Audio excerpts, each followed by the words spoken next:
भी यूफ्लेक्स को हमने अपनी टीम में शामिल किया था, दीपक फर्टिलाइजर को टीम में शामिल किया था, न्यू इंडिया एश्योरेंस से टीम की शुरुआत की थी। तो ये 3 स्टॉक्स तो मेरी टीम में भी थे। और दीवाने खास का एक बढ़िया सा कुछ पेज बनाया जाए, नहीं? और वो नवाबी टोपी पहने हुए, नवाबी टोपी, मेरे तो इमेज में वही आ रहा था, दीवाने खास नवाबी टोपी पहन तो के, टोपी वोपी लगा के कैरिकेचर बनाया जाए, है ना?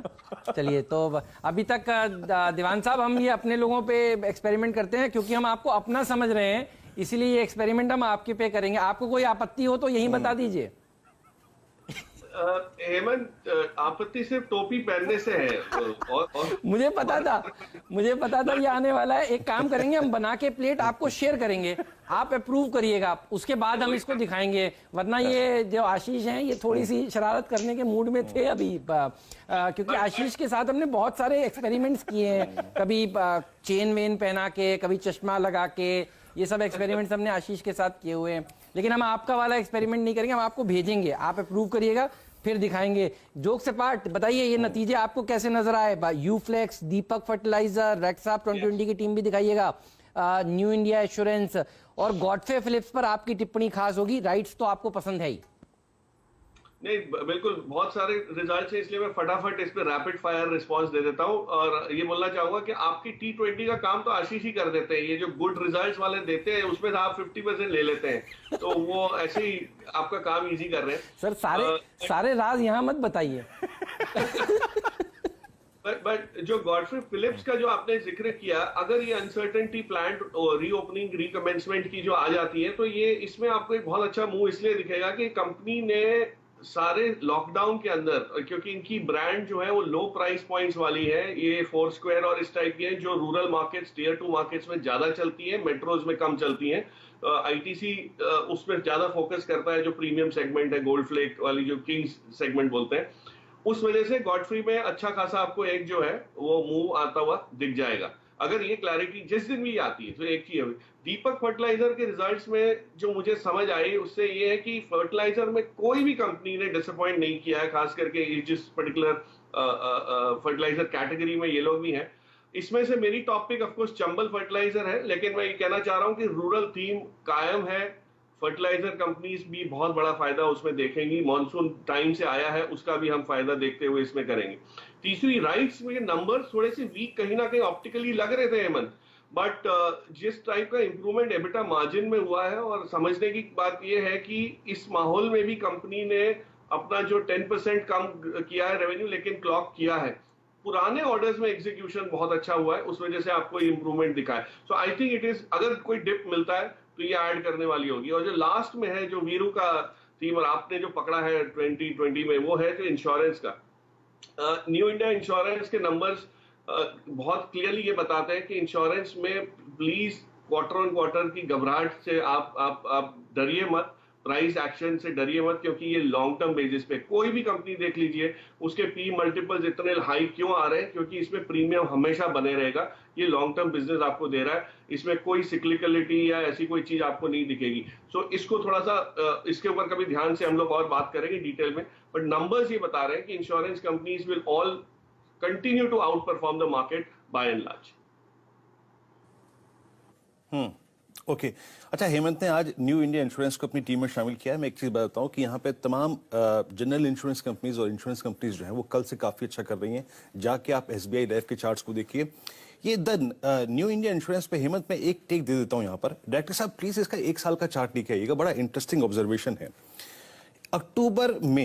अक्टूबर 2019 में एक वॉल्यूम स्पर्ट था इस स्टॉक में, और ये उस वक्त लगभग 92 रुपए से 180 हो गया। स्ट्रॉन्ग वॉल्यूम्स, यानी इसके हिस्टोरिकल वॉल्यूम से ऑलमोस्ट थ्राइस और 4 टाइम्स, यानी अगर 10 शेयर ट्रेड हो रहे थे तो 30 शेयर ट्रेड होने लगे। ऐसा ही एक इंस्टेंस हुआ इसका लगभग मार्च में। तो आप नजर रखिएगा, सडनली लोअर लेवल्स पे इसके वॉल्यूम्स बहुत स्ट्रांग है और स्ट्रांग वॉल्यूम्स पे ये रिएक्शन स्ट्रांग देता है। खैर, अब बात करते हैं थोड़ा सा नंबर्स के बारे में। फिर से अच्छे नंबर्स हो गए, लेकिन अगली और बैड की ट्रैजेक्टरी में कौन कौन से नंबर्स हैं, आइए उनकी बात करते हैं। आशीष समझाइए। तो बैट से शुरुआत करी जाए तो अहलुवालिया कॉन्ट्रैक्ट्स पहला वो नंबर जो ऑपरेशनली वीक है। अच्छा, आय देखेंगे साल दर साल जो 14% का उछाल था, पर इबीटा 56% गिरा। मुनाफे का आंकड़ा 31 से घटकर 6.1 करोड़ रुपए, पीबीटी 47 से घटकर 7.5 करोड़ रुपए, तो मैसिव रिडक्शन हुआ है। अहलुवालिया कॉन्ट्रैक्ट बैड कैटेगरी में।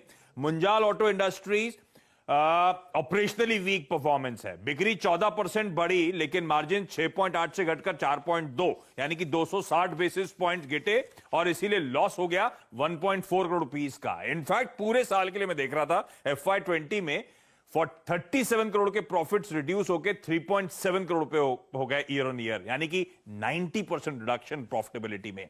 मुंजाल शोवा खराब नंबर्स, बिक्री 34% और मुनाफा 26% गिरा। मिश्र धातु निगम खराब नंबर्स, बिक्री 39% और प्रॉफिट्स 50% का डिक्लाइन दिखाएंगे।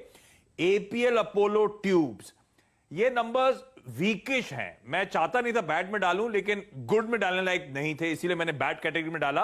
अदरवाइज मैं इनलाइन कह सकता था। आय 10% घटी, ऑपरेटिंग प्रॉफिट 13% घटा, मार्जिन फ्लैटिश है, 25-26 बेसिस पॉइंट्स का साल दर साल दबाव दर्ज हुआ है। अगली नंबर्स में दो को कैटेगराइज करा है। गायत्री प्रोजेक्ट्स बहुत खराब नंबर्स, आय 22% घटी, 84 करोड़ रुपीस का प्रॉफिट करती थी, 81 करोड़ रुपीस के लॉसेस हो गए। और स्टॉक वैसे ध्यान रखें 165 के साल के हाई से ऑलरेडी आपकी स्क्रीन पे 15 रुपए पे आके खड़ा हुआ है। नंबर्स बहुत खराब। लवेबल लॉन्जरे आय 62% का डिक्लाइन दिखा रही है Q4 में।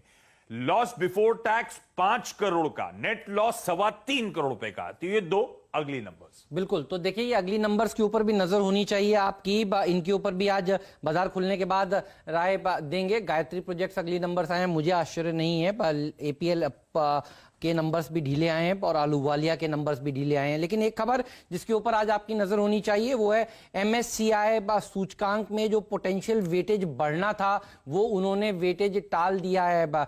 यतिन इस न्यूज को तब से ट्रैक कर रहे हैं जब से ये सबसे पहले भनक लगी थी कि भारत में पैसा आ सकता है। तो यतिन से ही समझ लेते हैं कौन कौन से शेयर्स पर फिर असर पड़ना चाहिए आज इस खबर के चलते। यतिन, ये तो कल कल कल करके टलता जा रहा है मामला, बताइए कैसे देखेगा बाजार इसे आज? Good morning Hemant. देखिए ये जो MSCI की तारीख है, ये ऑब्वियसली सेंटिमेंट को बिगाड़ेगी कहीं ना कहीं। MSCI ने अपनी प्रेस रिलीज में ये कहा है कि जो वो FII और FDI लिमिट की फंजिबिलिटी के कारण जो वेट चेंज होने थे उनको उन्होंने वापस एक बार डिफर कर लिया है। क्यों डिफर किया है ये भी समझना बहुत इंपॉर्टेंट है। उनको ये लगता है कि जो डेटा आता है डिपॉजिटरीज से, खास करके NSDL और CDSL से, जो FII और FDI लिमिट्स पे नजर रखते हैं, वो डेटा की ऑकरेंस कितने टाइम में होगी, किस तरीके से NSDL CDSL अपडेट देंगे MSCI को, किस प्रकार से हैंडओवर होगा, वो अभी तक उनको क्लैरिटी नहीं आई है। जिसके कारण MSCI का कहना ये है कि जब तक जो डेटा उनके पास रेगुलराइज नहीं हो पाता NSDL CDSL से और उस पर कोई ठोस एग्रीमेंट नहीं होता है डिपॉजिटरीज के साथ, तब तक ये डिफर रखेंगे। इसका मतलब ये है कि एक तारीख तक ये डिफर करते रहेंगे, लेकिन इवेंचुअली वो एक डिसीजन इस पे लेंगे ही। लेकिन एक्सपेक्टेशन मार्केट का ये था कि यहाँ वेट चेंज होने थे, लेकिन हुए नहीं। वो स्टॉक्स हैं कोटक महिंद्रा बैंक सबसे पहले, क्योंकि यहाँ बहुत बड़ा फ्लो था। इसके अलावा L&T, Nestle, Britannia, Asian Paints, Divi's, ये वो 4-5 स्टॉक्स हैं जहां वेट चेंजेस की एक्सपेक्टेशन थी मार्केट की, और एक लॉन्ग बिल्डअप भी कल के सत्र में हमको देखने मिला था। तो शायद मार्केट पार्टिसिपेंट्स जो MSCI का डिफरल हुआ है डिसीजन का, उससे थोड़े बहुत नाराज रहेंगे, क्योंकि स्टॉक में थोड़ा बहुत नेगेटिव सेंटिमेंटल इंपैक्ट आज के सत्र में हमको देखने मिल सकता है।